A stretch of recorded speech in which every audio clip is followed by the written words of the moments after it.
the world is going through a global uncertainty about the future of world trade, financial and social. COVID-19 has frozen much of the world economy. World trade needs an urgent renovation to face the new challenge that this pandemic brought with it. Hello everybody, this is a good day to report.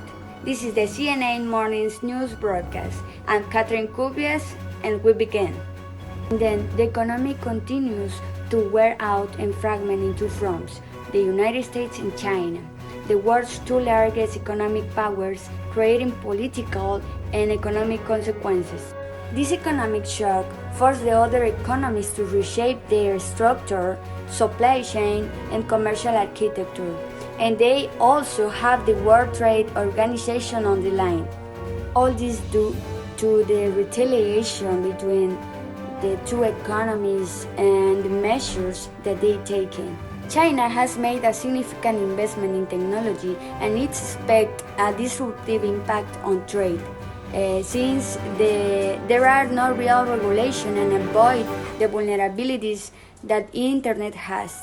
New technology trends are reshaping commerce and much depends on the duration and end result of this unprecedented trade and technological war. And then let's go with Hugo, who has more information about this. Hi girls, thanks for having me in the program. Now I'm going to talk a little bit about how technology has affected trade alongside the years. And as we know, first technologies that human had, that was like present in our lives, was like the wheel, the railroads, trains, and now more recently barcodes and all that stuff. But the new technologies that are interacting with our society nowadays are artificial intelligence, 5G, 3D printing, iCloud, the clouds in general. And all these technologies are merging the physical, that were technologies that we used before, with the digital, that are the technologies that are emerging nowadays. So yeah, the important thing here is that these new technologies are merging the physical with the digital. So we know that the value of trade nowadays relies on software and intellectual properties rather than goods. So that's an important factor right there. And according to the World Trade Organization, costs of international trade have reduced 15% from previous years because products that were consumed that were marketed before are now consumed digitally. So that reduces our costs a lot. And digital trade nowadays accounts to 20% of global trade, and it's expected to reach 25% by the year 2025. So that's an important factor. And the pandemic has potentialized this factor too, because everything we do nowadays, especially because of the pandemic, has become digital. All this digitalization have caused the global e-commerce transaction to total $27.7 trillion a year. So that's big numbers. And although everything seems to be very good and very happy with e-commerce, many people think that there's a lack of regulations, and there should be stronger ones to regulate the commerce, the international commerce, especially the digital one. So thanks for having me now in the program, and see you later, girls. Thank you, Hugo. Now, talking about digital governments, there are numerous gaps in digital governance as well as the new challenges from evolving technologies, such as the growth of 5G, the internet, artificial intelligence, the cloud, and the base cloud artificial intelligence services. There is an urgent need to define rules and regulations on data services to ensure interoperability and to consider the fundamental difference between e-commerce and global data services. Breaking news. China, the US, and the Union European appear to be evolving towards separate and not fully compatible digital regimes, causing a potential harbinger of a global economic fragmenting into competing blocks. On the other hand, several emerging economies such as Brazil, India, Indonesia, and Vietnam seem to be adopting or considering to adopt restrictive digital policies. This balkanization endangers the future of digital commerce and therefore global digital commerce and data services. These three global players differ in technologies aspect. For example, the European Union has advanced in development of standards and rules. The United States is just beginning to develop a comprehensive national framework, and China is adopting policies and restrictions that disagree with the previous two.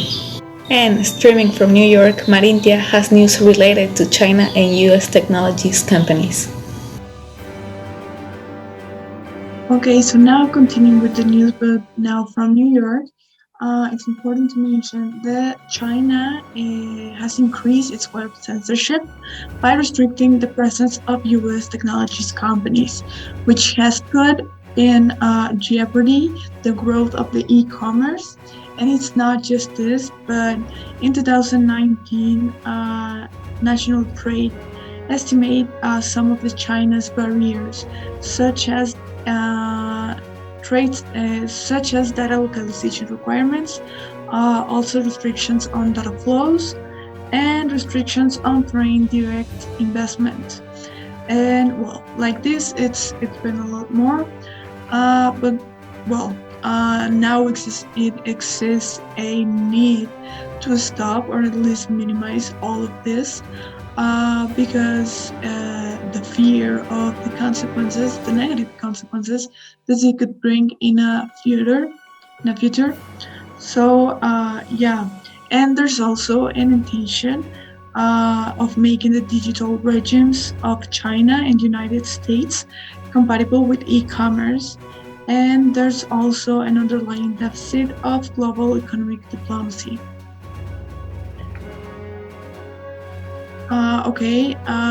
Also, it's important to say that the most important effort to date to create a comprehensive set of e-commerce rules and regulations is reflected on the digital commerce section of the CPTPP, which mentions like its main rule, it's not to have a discriminatory treatment pretty much with anyone.